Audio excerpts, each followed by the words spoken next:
¿Qué tal estáis? Chavales, estamos en un nuevo vídeo de FIFA 19 y...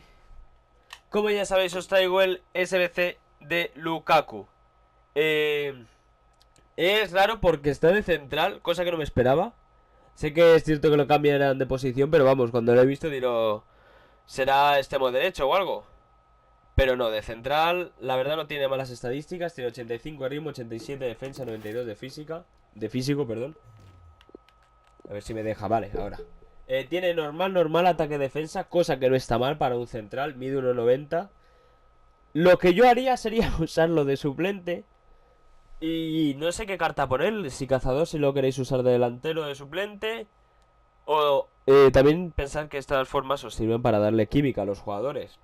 Es decir, si por ejemplo necesitáis un delantero, pero os da más química de central, poneros en un caso hipotético, pues podéis usarlo. De todas formas sale por 120.000 monedas, muy barato con lo que nos dan en los sobres. Un sobre de jugadores oro premium. Yo iba a decir, si era de 50 casi hasta me lo hago.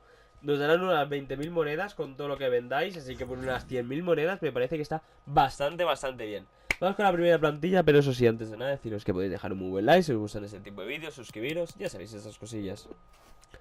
También tened en cuenta los cambios de media, porque por ejemplo este Benzema es el de 85, con el de 84 no valdría.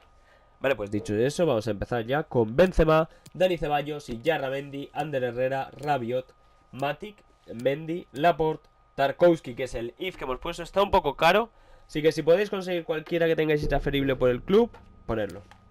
Trippier y Jordan Pickford. Y otra cosa, más tarde subiré las recompensas de Food Champions y mañana habrá un pack opening abriendo mejoras, que me ha salido un cambiante argentino. Así que os recomiendo que lo veáis. Seguimos con la segunda plantilla. La primera vale 60.000 y esta vale 60.000 también. Como los dos son 84 media y un IF, pues tienen ese precio. Empezamos por Aduriz, Rodrigo, Fábregas, Manu Trigueros, David Silva, Juan Mata, Marcos Alonso, Savic, Nacho Fernández, Jack, que este se llama Ryan Jack, para que lo busquéis mejor, es el IF que hemos puesto, y Sergio Asenjo. Con todo esto ya estaría. Así que nada, dejad vuestro like, suscribiros si no estáis y nos vemos en un próximo vídeo. Adiós.